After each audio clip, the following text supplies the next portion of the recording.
Hello and welcome back to another episode of Supercoach Insider. My name is Ben. And I'm Chris. And I'm Swizz. Hey. And thank you for joining us. We are getting into the crux of the season. Forget all of that team by team nonsense. We're getting straight into the defenders today, ladies and gentlemen. We're going through all of the latest information, who we're favoring and why, and actually discussing each position in depth to kind of look at the pros and cons as far as who you're favoring, who you're missing out, and who you're really backing in to start the season well. Boys, thank you for joining us. I know it's late. Swizz, how many podcasts have you done today? Yeah, there's been a few. I'm smashing out a lot of content still. Quick shout out as well. I don't know if you listened to my my podcast, Swizz. You shouted him out. You said, I did. Oh, Swizz, I heard. I listened. I was like, you know what? I'm going to give him props. And then, you know what? I got no message back. So I assume I actually haven't listened to yours yet, mate. I must admit. I get it. Why would you? Because I'm busy with all the other. I'm always in the recording studio.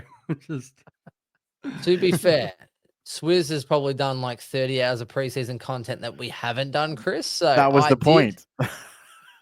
I did hear you. I myself just recorded tonight and I gave Swizz a shout out as well, doing great things, linking out with the community. But before we move on, please find us, SC Insider 100 on Facebook, Twitter, and TikTok. Also, all the audio platforms as well. YouTube, please find us, Supercoach Insider. Chris is on the hard gingers, which is weird for a guy that's got grey hair. But anyway, I am 8.3%.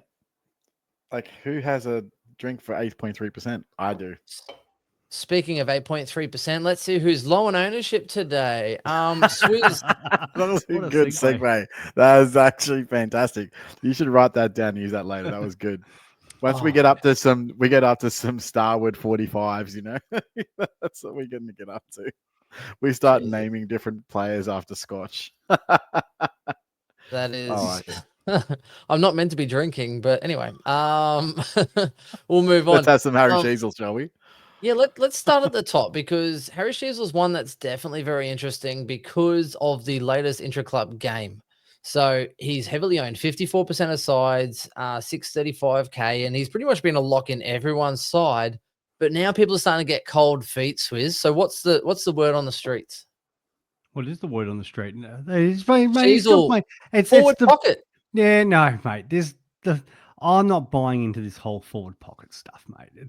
It's pre-season, it's match sims. They swap up different stuff to the match sims. He's not playing forward pocket. They've got, like, especially the fact now they've lost Wardlaw. They're not going to go, hey, Sheezel, by the way, you're our best midfielder now. You're going to go play forward pocket. Like, yeah, I think there could be a little bit of rotation, but at the same time, which midfielder plays 100% in the midfield? Like, they're not the Gold Coast Suns here. So I still think he's going to be locked away into that midfield next to LDU.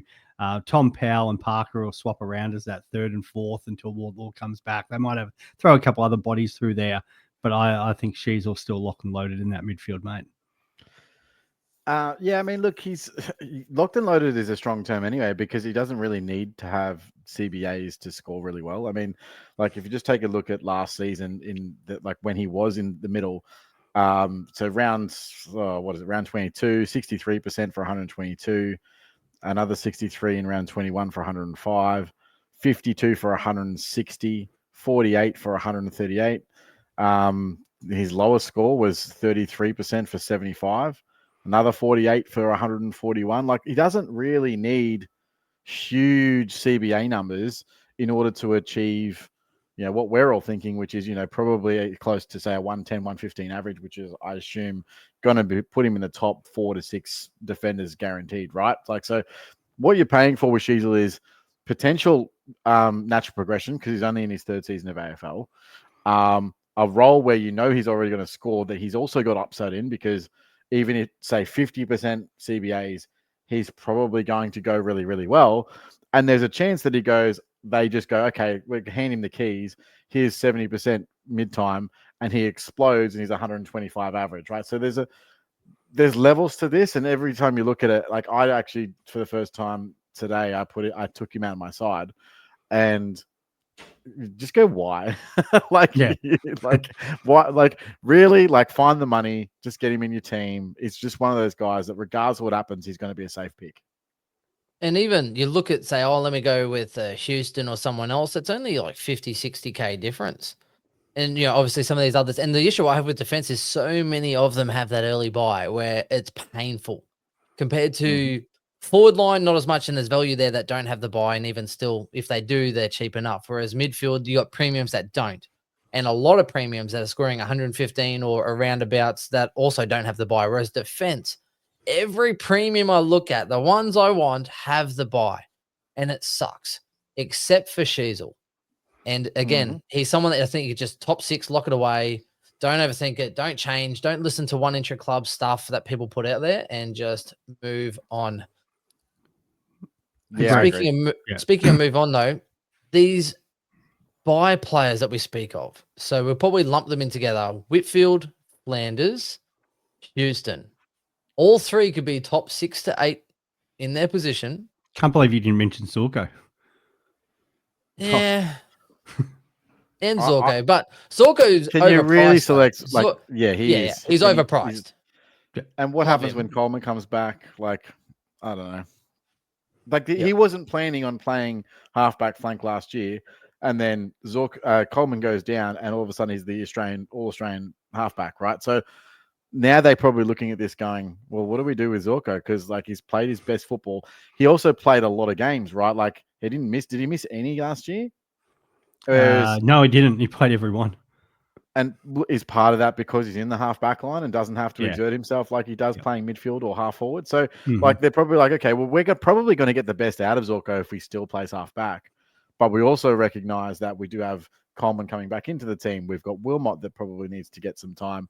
We've got star-studded, midfielders coming in that we'd like to play off half-back flank. Like, they could play, obviously, a Levi Ashcroft off the back there. So, their sort of mix is going to be a little bit up in the air, but I do think that they would be silly to play Zorko out of position, but stranger things have happened.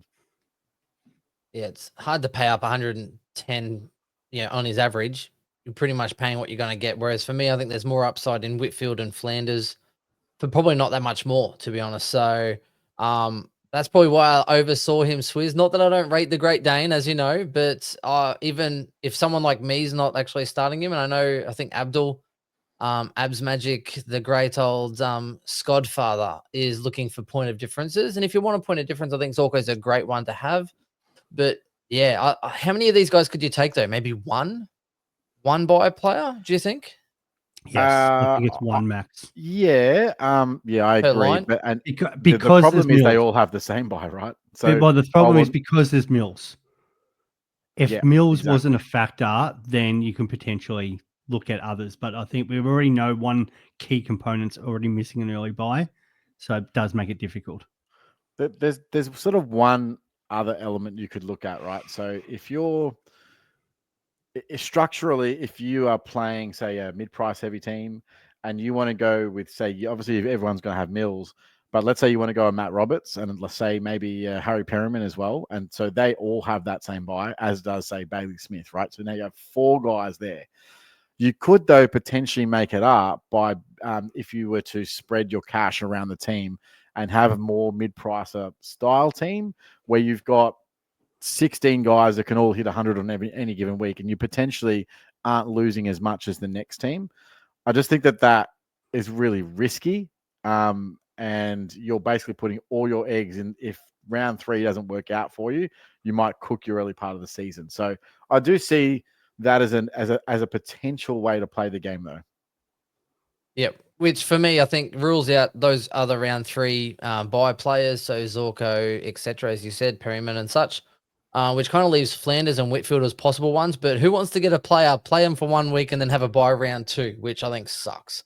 Well, Flanders is injured at the moment, so he's back injury. So I think you kind of got to write him out because he hasn't played or he hasn't trained fully since the start of preseason, right? So that's a complete red flag. I would never touch someone who had not trained fully the entire of preseason.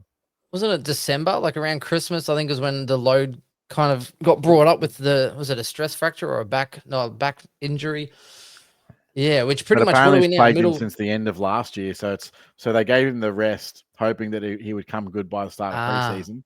And then start a preseason and then flares up again, and then they had to try and manage it from then on in. So, yeah, I don't think you can start Flanders at all, even if he does start round one. But I would be looking for a bottom out. Potentially, he comes out of the team for a few weeks and they actually rest him. He comes back in and goes gangbusters, and you go, okay, cool. I'm picking up Sam Flanders. Then that's really all I can say about it. I think we all know what he can do. But yeah, I definitely wouldn't be playing around with that pick at the moment. Yeah, and it's 6 weeks at the moment too. Imagine if you were playing and then you had that issue; it would take you even longer to get over it. Yeah, exactly. It's an interesting one. Now this is probably the biggest question I think people are having at the moment. So we've gone through the D1 and a few of these buy players that we feel like we probably can't pick, and maybe one if that. Right now, I feel like D2. And assuming, let's say Mills is D3, or if Mills is, say, D4, I feel like, D2 and D3, depending on where you have Mills, is probably the hardest choice currently in our teams. So who are you rating as far as D2? Well, it's probably one of the biggest choices. It is. I think I've chopped and changed the most. Like at the moment, my D2 is Whitfield. That's true. And it's like, do I want the 2 up premiums who I just know are going to be probably top 6, most likely top 6, and then a bit more of a risky at D3, who's got a little bit more value to it. But then again, as we said, early buy, Whitfield with his role looks really good now that the Giants have actually lost even more players out of there, and every ball's probably going through him at half back. So there's at least, I feel like he can maintain his average. So like someone on him, I'm thinking, well, even with the early buy, and it's not the buy that everybody else shares, it's not a bad look in. But I sort of look around the rest of the guys at that sort of D who I'd like at D2, and I've got question marks against all of them. And the biggest one, which I've had most of the preseason, was Jack Sinclair. But now that's kind of changed again because we don't know what St Kilda's backline setup's going to be. Yeah, obviously coming off a hamstring with Jack Sinclair. I think, look, to be honest, I have done a lot of thought on this. I had Luke Ryan in there for a while, spending quite a high amount, mainly because of the Freo fixture. I think that there's a chance that he absolutely goes gangbusters. But what I've noticed, and this has happened basically the last 3 or 4 years of Luke Ryan, is that he goes hot for half a season. So wherever that is, it might be the front half or the back half, but he generally always goes hot for half a season. Last year was the front half, right? So I jumped on, and then he was shit, right? I started with him 2 or 3 years ago. The front half of the season, he was shithouse. I traded him out, and then he went bang gangbusters in the back end. Like, you just can't pick the Luke Ryan purple patch. It's just really frustrating. Here's my ultimate thought on D2. Am I going to be paying $600,000 ish for a guy that might average 110, or would I rather spend that money in the midfield, or say maybe get Max Gawn instead in the ruck or something like that, or would I rather pay say 520? I think Isaac Rankin is, and with upside that he presents. There's some great stats on Rankin where. I think with over 40% CBAs, he averages over 108.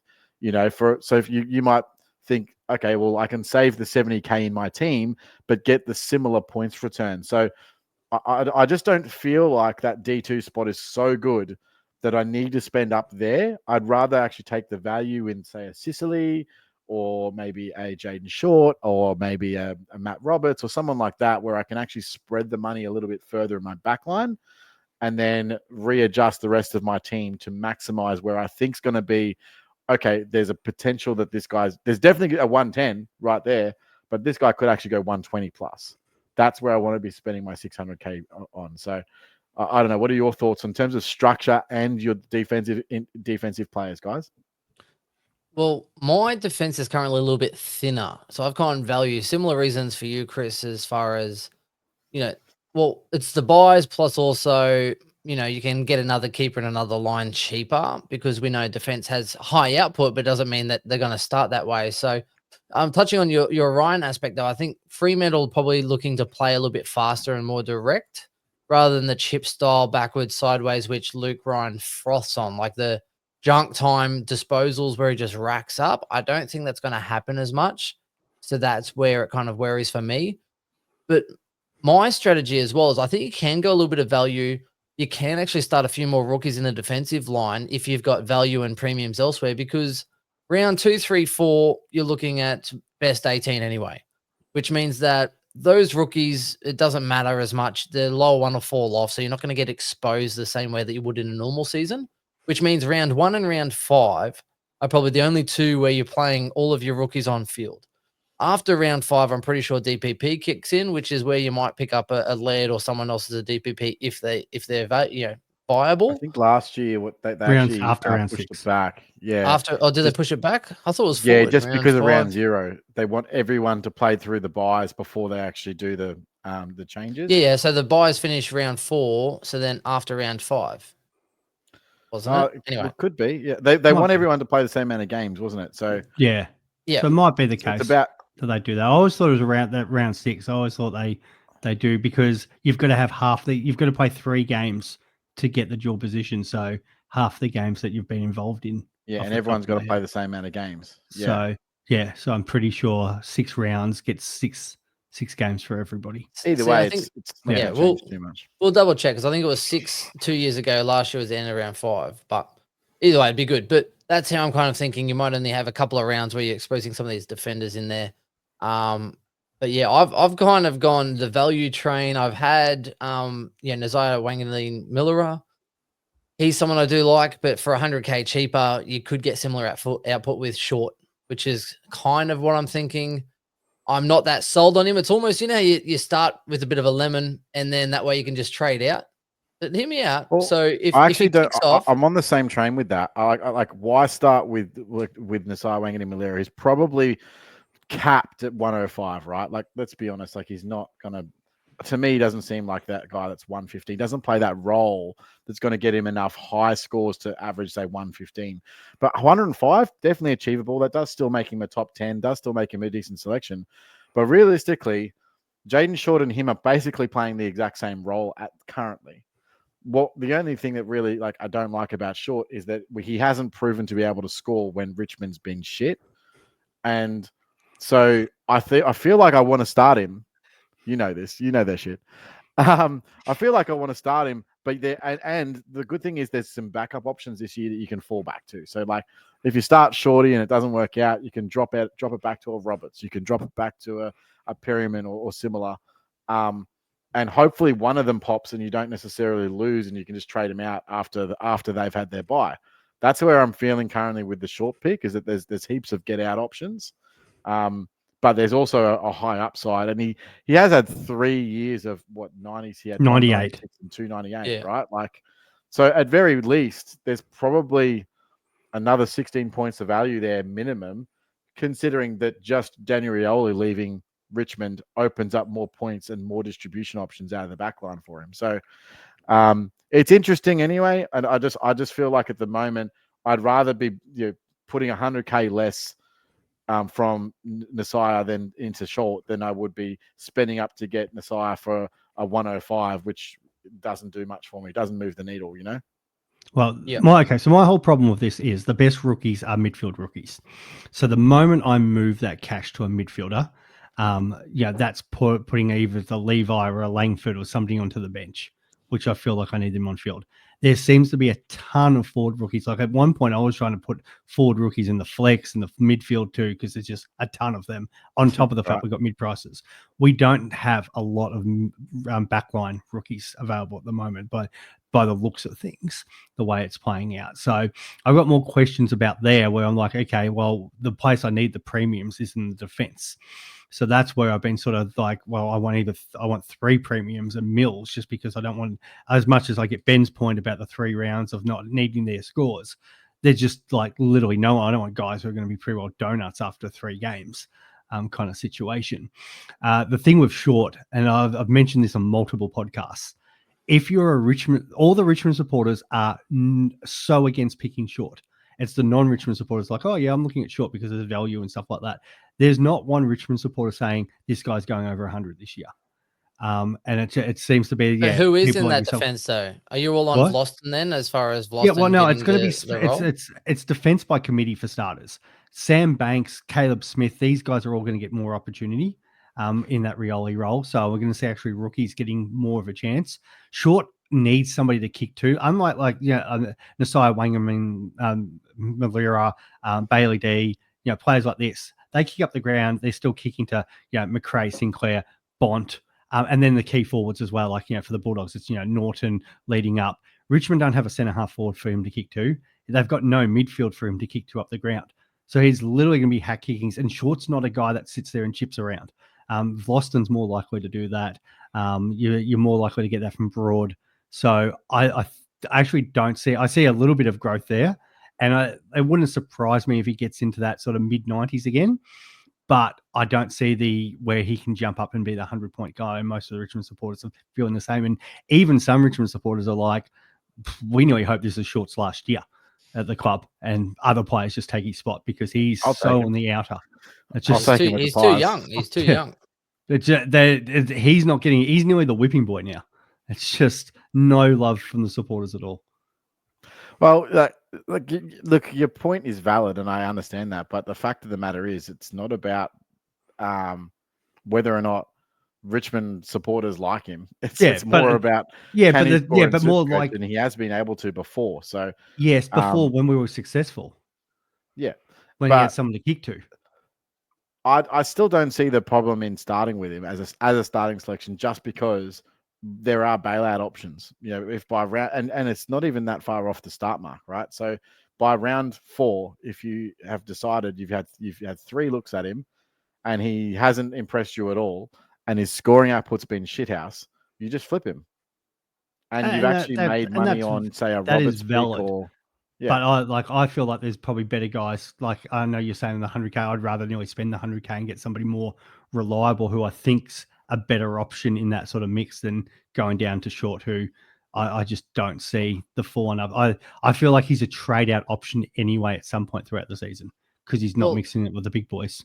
Speaking about the 100K more and someone reliable, why don't you pump the tires of Jordan Clark there, Swizz? Because I seem to not rate him as much as you and a few others. So sell the people. Jordan Clark, Fremantle's draw, the hype train Clark for 100K more on Short. What are people getting? Well, there's probably other guys I like who are slightly cheaper than him, but I think Clark's just slightly better. Like I've called Short like a poor man's version of Clark. And just the way Freo are going to play a little bit more attacking, he is going to obviously distribute the ball, run off that half-back line, sort of have the keys to it. I think Ryan's a real regression. I don't know if the video of Mini Monk will be out by the time we've had this one, but he was very big on, obviously Ryan's regression, because it's not going to be chip. It's going to be try to get the ball into Clark and get that ball moving upfield.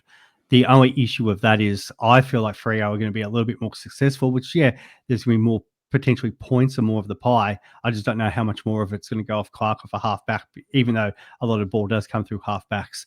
I think that there's going to be some forward players taking that. So I do think Clark's still capped, but at the same time, he was pretty close to that top 10. I think he was, of the players we've got anyway, he was 10th on average as it was. So, does Nick Martin slightly fall because of the role that he's playing? It's a question mark. And then, we've talked about, maybe Ryan, and then maybe there's an injury to another defender. So I think he can be on the verge of that top 6. It's just how high into that top 6 you can sort of get. But I still think there is a slight upgrade just because of his age and the success Freo should have this year. See, that's why I think defense is probably the hardest one to nail down this preseason, because when you look at the list that you have, Flanders, Ryan, Whitfield, Zorko, they're either got the bye or you're having to pay up an absolute fortune or they're injured.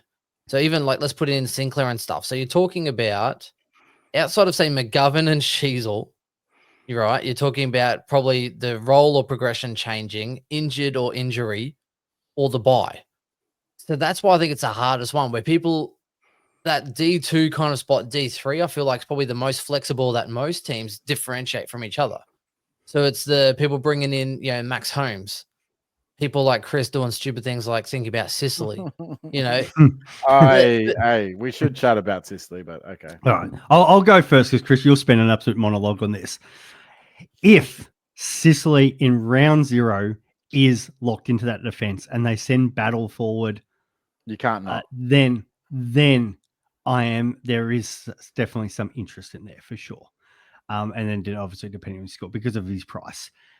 But if he goes because there's anywhere 100K near of that, value in his price yeah, if he's yeah. playing the right role. If he's playing as that that third defender, and that's how they've set it up, and they've brought in another person and let him free it up there. Even if he's playing second defender for a week, I can live with that. If he is anywhere near that forward line in that round 0 game, I have absolutely no interest in him at all. That's what's actually great about the pick is that you actually get a complete stone cold look at him in round 0. I'm not shying away from saying that. Like I'm completely on board with being able to have a look at him. I'm just like there isn't another person in defense that has the value built into his price, like Sicily does. Like there's not. Like there's not a guy that I can say is what 500. I think it's what 530K that could potentially be D1 or thereabouts, like 1 to 3, probably guaranteed if he has the right role, and we've seen it 2 years in a row where he's been able to do that as the third tall defender. The problem was obviously last year he was not the third tall defender because they had to play as the first or second at times because there's just so many injuries down there, but down back. Now I get the whole rolling forward and stuff like that because Cal Shadir might be out for 3 months or so. Might be even more. You've also got, of course, Mitch Lewis that isn't back yet. There's conjecture that he may return sooner than later, but I mean, he's been a little bit of a tampon anyway, to be honest, like his entire career. So I get that. It's just, I think that the consensus is quite clear. They do want to play him as a third tall defender. They just can't. So if the stars align and everything works out well, then Sicily's going to be a great pick. If they don't align, then it's going to be a shit pick. Cool. All right. Well, we saw that's kind of Supercoach in a nutshell, isn't it? Like you never really know, and it's kind of a little bit up in the air, and you got to take the value when it presents. So. Oh, I miss our old audio cues there, Chris. You're talking about write that down. This is me in a nutshell. Help! I'm in a nutshell. Oh, let us know if you're an old school listener where we used to just hit the audio cues. The one thing I will say about Sicily though is that he did what do you have? 2 dislocated shoulders last year, still banged out 1300s and 4 120s. So if he's fit and the shoulder holds up and the roll starts to produce, then we all know that he is someone that can definitely push into that top 6, regardless of how much I like to give Chris a bit of slack. So he is someone that does pose a lot of value. Again, that later buy, which kind of helps offset, similar, I guess, to a Whitfield having the second round buy, at least when you get into round sort of 4, you've at least had a few more rounds to kind of see what your team's looking like, what your structure's looking like, and it's a bit easier to make changes. Whereas that round 2 buy, you kind of just get it copping the hit early and then hoping to kind of make up the swings and roundabouts after that point. So I think they're the 2 better spy players in Whitfield and Sicily. They're the standouts. Whitfield, I just feel like all the ball's going through him. So, and it's round 2, so it's not affecting. Like if 20% of people picking Max Holmes, and then only like 7% on Sicily and 11% on Whitfield, like that should be reversed. I don't 100%. get the Holmes pick, especially with the sort of the makeup of this Geelong midfield. I thought Holmes was the pick last year. I actually wrote about that, and sort of it probably was value at his price last year, but this year with round 3, it just makes no sense when you've got a guy like you pay what 60K more and get Whitfield, who is just if he's fit, everything's going through him. We saw what he did second half of the year. Or as you said, same price, you get Sicily and the Holmes pick's bad. Holmes pick's bad. I did a bit of a dive on Holmes because I like that price point interests me, and there's other guys around that price point. So obviously we already mentioned Sicily, but there's also Bailey Dale and Thomas Stewart who are in that realm, right? So we can touch on those guys as well. But what I noticed with Max Holmes in terms of his scoring is he's obviously moving and transitioning towards being a pure midfielder, and we get that, right? He didn't have that all last year, but he is moving towards that. But he's not an accumulator, right? So he only scored above 30 possessions twice last year, and that was 32 disposals in both times. Like he would need to come out and start averaging a lot more disposals in that specific role to be a viable super coach player, right? If you're in that sort of attacking mid role, you've either got to kick more goals or you've got to get a lot of possessions. He's not the defensive mid. He's not going to be the one that gets all the tackles or anything like that. He's the guy that gets on the outside, handball receives. He's not really the inside contested beast. He's the guy on the outside that's going to use his run and carry and deliver the ball. The only way that he gets to be a sort of 105, 115 player, like in that realm, is by upping his disposal numbers. And I just don't see that happening with the way that Geelong have set up their midfield. Maybe once Geelong retire Dangerfield, because he seems to be just between him and Fife, would one of them retire? Like, does someone tell them? Can someone please tell them that they're done? Because I think they were done like 2 years ago and they're still playing, and I don't understand it. But yeah, for me, Holmes just does not make any sense. So, what's your thoughts on Holmes, Ben?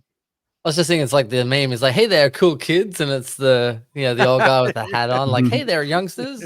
Yeah, that's them in preseason. 100%. I also have concerns about his hamstring. To be honest, like you talk about the role, he's the speed, he's the outside, and that means that you need to actually have that acceleration and that explosive sort of fast switch fiber. So I do have a little concern as far as the longevity, as far the speed and the in and outs and the constant repetitions of that kind of movement, based on the fact that when he's been in full flight, he has had a couple of hamstring issues.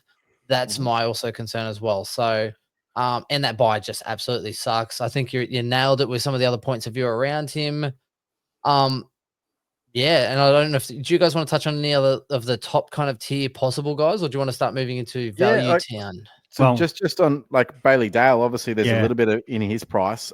There's a couple of the things that are bad about Bailey Dale, but it's mainly the buy, the round 12 buy. Like, how many do you already have? Can you really take another round 12 buy player? But there is a little bit of value built into his price because that early start of the year was really, really bad. So he's actually probably more of a 570, 580K player, but built into a 528. Like, if you can stomach that and you want to take that risk of him having that buy, I actually really don't mind the Bailey Dale pick. I just can't do it for my team because I just have those other round 12 buy players. And then generally speaking, not guys that I'm looking at flipping. Like, they're guys that I'm looking at going, there's value here, or there's supreme scoring. So Sheezel and Cherry and Bont. Like, you're not moving those guys out. JHF now, like, you're not moving those guys out to accommodate for a Bailey Dale. So for me, that's the only reason why I really haven't thought about him, other than going, I do think there's value there. What do you guys think with Bailey Dale? Yes, the moment TDK came out of my side, Bailey Dale came back in. And it's all dependent on how Carlton's ruck set up. Because if TDK is not there, I can wear the extra round 12. And he's the one I love. Like, everyone I've talked to, the Bulldogs who are regularly attends, like Official Wolf, who was on my pod, I've talked to Matey, that they don't miss a Bulldog session. No Caleb Daniel down there anymore. He's left. Johannesson's injured.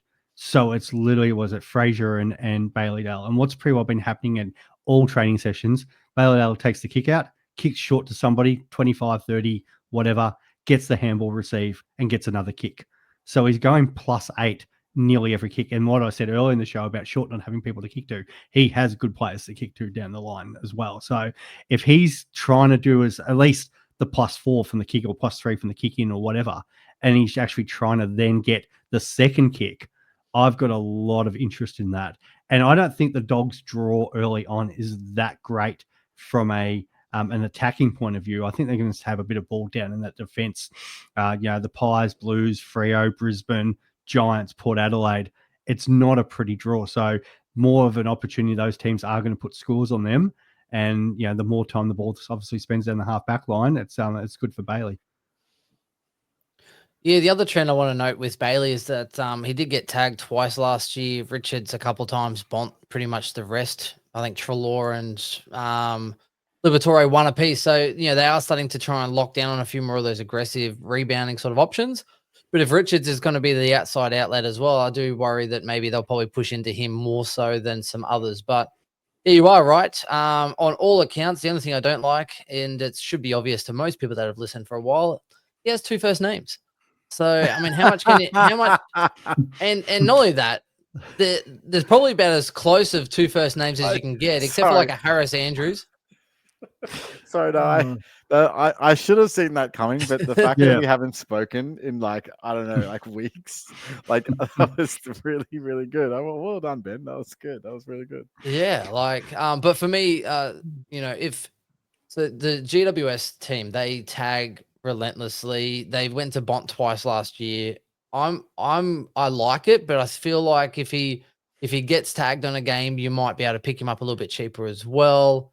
And then maybe he's someone I'm looking around to buy. So as you spoke about, he has that buy. So I'm hoping GWS, I think, is around 7, 8, 9, 10, 11 is the buy, or 12. So you're talking about a few They're weeks around out of that. 12. So Yeah. So that I'm maybe a bit of luck. that's the other consideration for me, because when he comes out, I go, okay, I feel like I want him in my side at some point throughout the season. So is he the upgrade there from round 12 to round 13? Because I feel like I'm already going to have Bont. And then from that buy, I'm trying to look at, okay, what sort of upgrades may end up you're kind of looking for as well. So, I think it's a tough one, because also a lot of people obviously going to be carrying Sheezel. So do you really want the two guys from round 12 early on? Is he just one that we look for an upgrade target? As Chris said, at worst, he's probably going to go up 30, 40K throughout the season. So it's not that big of a reach if he is, in around that top 6 range as it is. So you just kind of pay up for him, and hopefully, as you say, he gets that tag game and he's still around the 500 mark, and happy days, because we know what he can do, he's the obvious distributor from half back. So one thing to note, guys, is that, and just looking into Bailey a little bit further, Jason Johannesson is injured right now, isn't he? So something happened to him. How long is he hamstring tendon or something? He's out for a while, isn't he? He's out for a long time. Yeah, that's what I was saying. It's only him and Fraser down there now. Yeah. So I mean, Bramble was taking kickouts last year, but obviously Bailey Dale was the number one. He had 102 kickouts. Bramble had 68, but the third one there was Jason Johannesson, who was dropped or injured in round 10. And if we have a look at when Bailey, so Johannesson was not taking all the kickouts, but he was probably splitting the kickouts there. And then he left, and then it all became either Bailey Dale or Bramble, and they were the only two. So that would have definitely resulted in a bump of scoring. So if just looking at that, from a perspective of maintaining those kickouts to increase his scoring, Bailey Dale early will probably be good because Jason Johannesson's not there. So and that's the appeal there for me, because and on top of that, we've already talked about the fact that Caleb Daniels left to go to North Melbourne, and though he probably didn't have as big of an impact, there was still the little helmet. He only had one kick out last year. Yeah, but it's not just more the kick out; it's that distribution from the half back line. Yeah, and Ed Richards as well. I mean, he had a few kickouts during the season, but he was also a distributor off halfback. But we anticipate, and I think everybody anticipates, that he will now be a mainstay midfielder. So we don't see him at all playing halfback this year. So look, Dale could be the guy that goes 98 to 115. Like, and I think that's the thing with that price, because we're looking at that price going, it's pretty well from Clark under, but let's just say Ridley built like sticky tape. We know Newman's out. Wanganeen Malira's got a cap. Like I agree completely with you, Chris. I think it's 105 best. Max Holmes, I just don't like the pick. And then you've got Nick Blakely, Stewart, McGrath, Rioli. So realistically, the only two in that price range I like is Sicily, if he's got the role, and Bailey D. And so Rioli hasn't practiced all preseason, for anyone wondering. So that takes out anybody in that whole range going. So I think at that sort of between 5 and 560, there's really only two obvious picks. Speaking of, we've just gone through all the great picks and the obvious picks. Now let's speak about the obviously shit picks. Swizz, Kane Farrell, can you bring some lights on the first one off the ranks? No, mate, I think you've dropped one before. I think we need to talk about Colby McKercher under that 500K before we talk about anyone. 9% ownership is crazy. That is. It's because Big J's been talking, saying he's going to the moon. I can't believe that. I was like, I'm no interested in this guy at all. But that's why he's high, because he's nearly 10% than James Sicily. Yeah, no, that's what I'm saying. He's like nearly 10%. Yeah, I think it was 10% the other day. Just McKercher cool. Once people see the games and the role he's playing, but has to. Yeah, Caleb Daniel recruited to go back flank, taking kickouts and all the distribution. Jack Fisher's still playing back. Yeah. Yep. And McKerch is playing wing, half forward. He's not going. He'll be more outside. He won't be getting the run and carrying distribution off the back line. Absolute dead pick, in my opinion. So, like, great, talented player. I think he'll put on a bit of size. He'll have that evasion and get into the midfield at some point. I don't think he's going to be relevant this year, though. So, hot off the press, guys. Zach cooling. Fisher to average more than Colby McKercher this year. Or Wardlaw. Wardlaw missed half the season. I need it to happen, lads. Mate, Wardlaw probably won't play 15 or more, Chris, this year. That's if true. that bet was to go. Ben, the thing with Farrell's hasn't been there for match sim, so we can't even read into it because once players start getting injury prone or whatever, I just don't use latest injury and stuff. Oh, yeah, he was always a crap pick, Swizz. Mate, always a crap hit all pick. through and he was running off half back. It's a different story, but we can't see it. And he had the role, he had the history, and he had a little bit of hamstring awareness, and Swizz like, oh, he's a horrible pick. This guy can't play footy no more. He's not there. We can't see it. If we can't see it, we can't judge it. Valid point. It is valid. I just like to give him a bit of crap.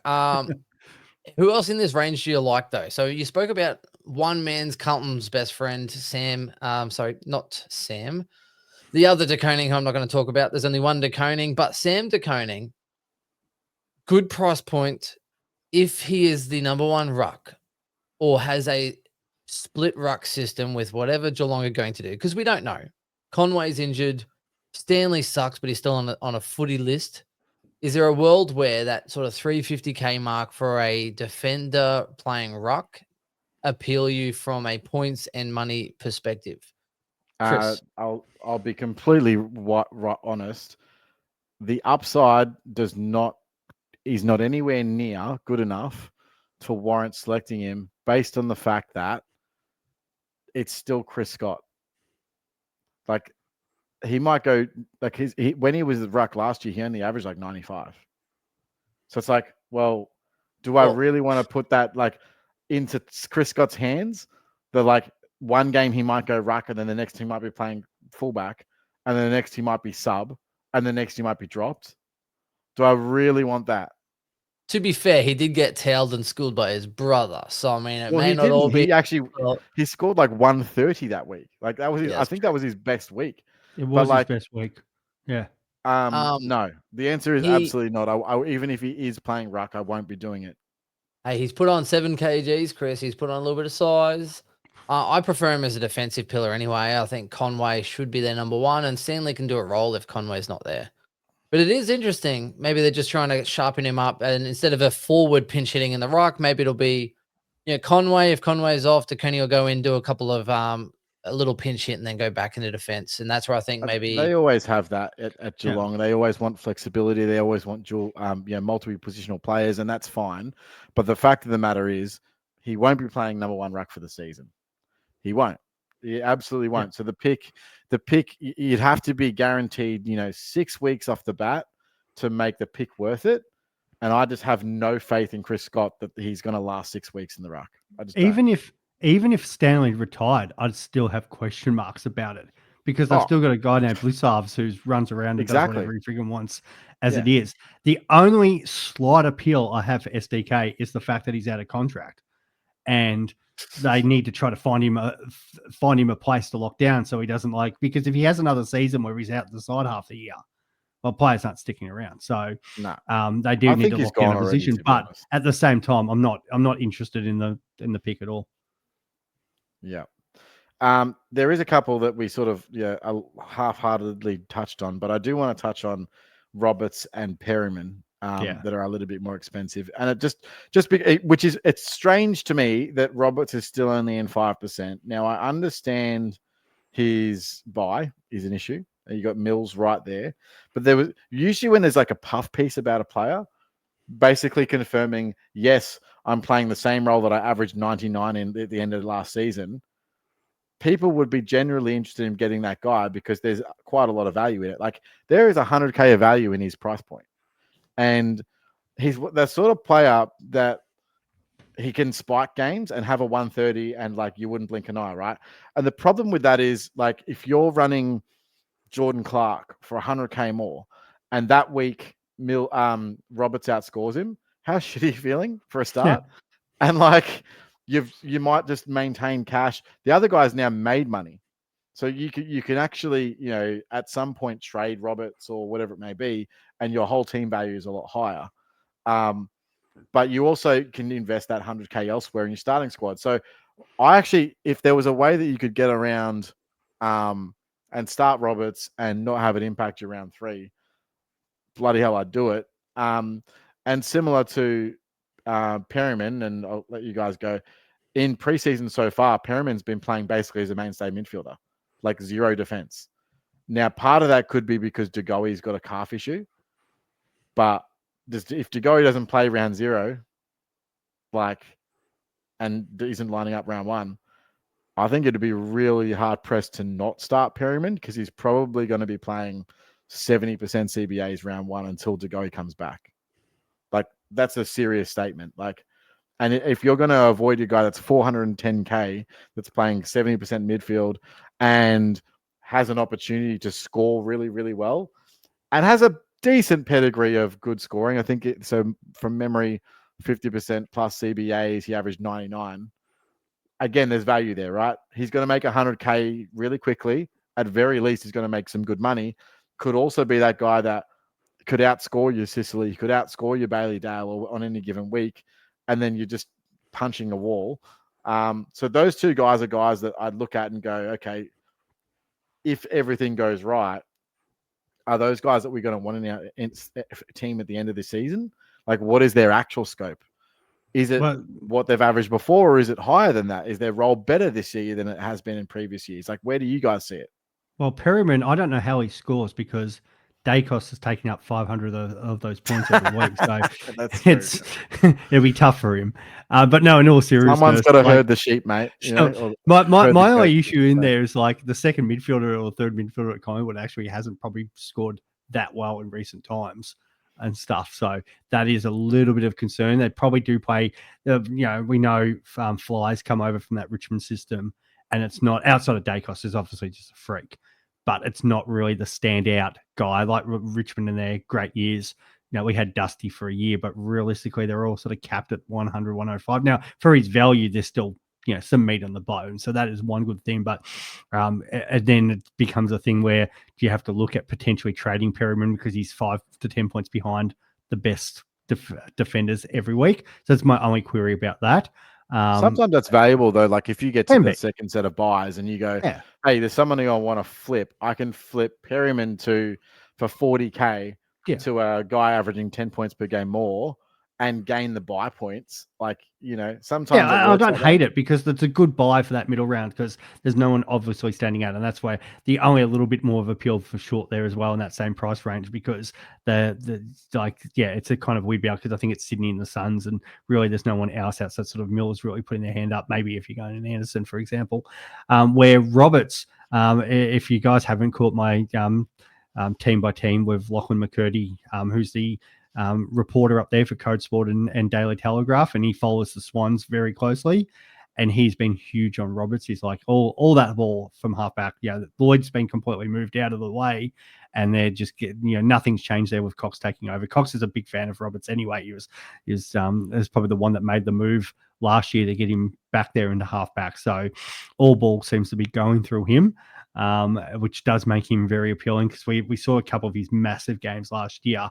Where what was it, the 161 against the Dogs? Like that's just ridiculous. And here's a guy, as you said, inbuilt value because he did have games where like he had a 5 and a 27, and he's probably, unless it's an injury, not going anywhere near those low scores again. So definitely a lot of value. I get again the issue where.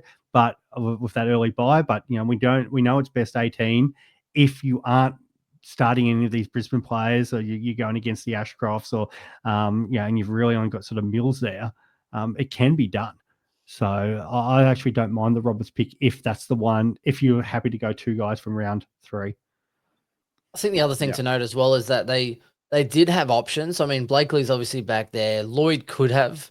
Like a Zorko, an old stallion going back, playing that sort of easy kick footy, but they pushed Lloyd back on the wing. Campbell is someone that has been in defense for quite a while. He's playing half forward. Trying to use that big kick he has to play there. So I mean, they do have options that could have played through there. but they're pushing other people elsewhere and then giving him that spot. So that's probably the real big indicator as far as Sydney are moving other people elsewhere, which means that they're probably even more confident that that's his spot, that's his role. And in order to beat those two players out of that spot, you'd want to be impressing internally as well, Swizz. And they've brought Ben Patton from St Kilda, who looks like he's going to play that lockdown defender role in there. So he might get the odd kick in, but I feel like it might be a kick in from a sort of committee with Blakey, a couple of the other guys that they've got down there. But as the distributor who's going to kick the ball up the ground, and the difference with the SCG, because the ground is so small, he can kick off half back and literally kick it straight to a forward, which gets those goal assists and score assists come into play, unlike other grounds. Yeah, apparently he picked up the defensive structures really good. He's got the pattern down pat.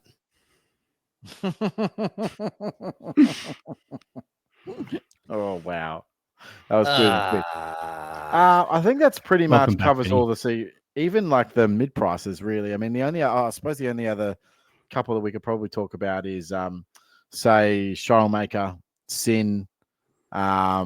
Sin and Coleman probably need a little mention. Coleman, if people don't know, if they don't know that he's injured. Coleman's obviously injured at the moment, and I think there is a chance that he plays round one, but I think the consensus. No, he's out. That's out now. No, he's out. No. There was the initial. Said no round one. They're looking at the gather round now, which is what's that, round 4 or 5? Yeah, push way back now, mate.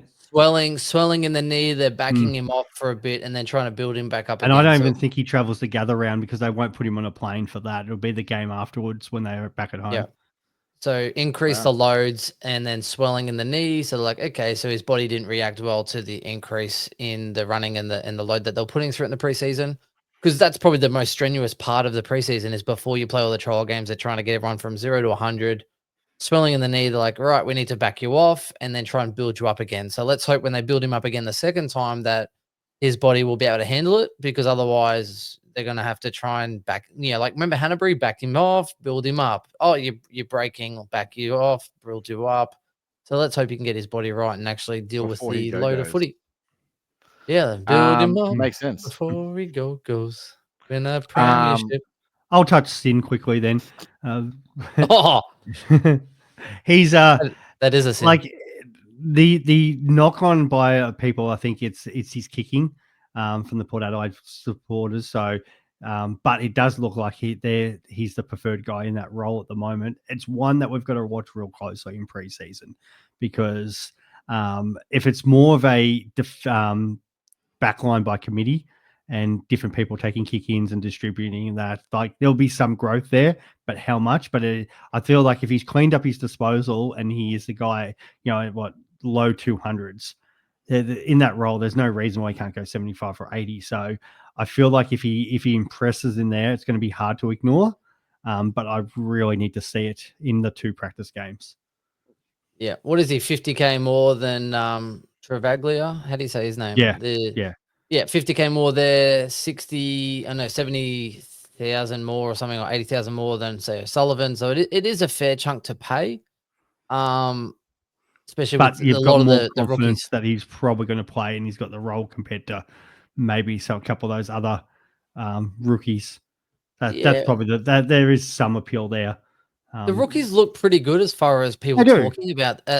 People talking about them, I mean, Leake, the role seems to be there, whether he's best 22 or not. Bustlinger now with Jones out, there's definitely that there. Reed's body's holding together well. Reed's looking all right, yeah. Yeah, like intercepting. If he stays fit, he definitely comes in consideration. There are quite a few rookies in the defensive line. And as I said, forward rookies, there's heaps. Honestly, there's heaps of rookies all over the field. There are so many. The tons of rookies looks all right. There are. There's heaps. I'm not actually worried about rookies. What you obviously want to try and do is get the best scoring rookies on your field. And the only way that we're going to be able to determine that is by watching the preseason games. So it's kind of like a little bit of throwing them everywhere. I mean, definitely the midfielder ones look like they're going to be able to score the most. But a lot of scoring, is all roll, right? So you really don't know until you get guaranteed roles. And anything else before then is conjecture. Yep, and we'll do a rookie podcast anyway. Once we get more data, we'll be analyzing all the the roles and the different picks and whether they're worth it as well. So that's pretty much the main part. But that's it for defenders. Join us again soon. We'll do midfielders, rucks, and forwards, and then we're going to have the unofficial and official preseason games. That's probably where we're going to get into we'll do our narrow down our top 10s for each line based on the data. We'll then go through the rookies as well and those mid prices as far as their value, their role. Are they worth it? We'll probably do that as the L'Oreal special because they're worth it. And then, round it out with obviously our team by team podcast. Chris, you said you're going to do another one in a couple of days. What is it? The 25 premium side or the 87 premiums coming straight to you? I'm scoring 3,000 a week with $1 million in the bank.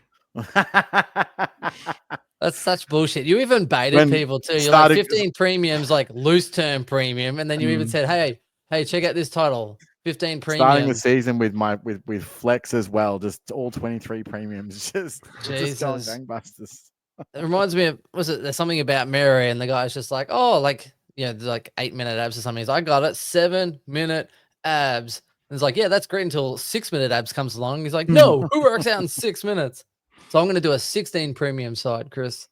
I'm just kidding. Cool. No, my team by team and my latest team podcast will go up. FYI, Jaden Short is in there for now. So, hey, might need to re-record that one, Swizz. But look, it is what it is. We'll keep you up to date through the preseason. If you haven't already, go back and watch the team by team series as well with Swizz. Pretty much had, what was it, like 17, 18 content creators jump on. Awesome stuff. Great community. If you're not listening to us, you're listening to someone else that we really rate. So we appreciate your support either way. That's it. We'll talk to you soon. Thanks, guys. Bye. And goodbye.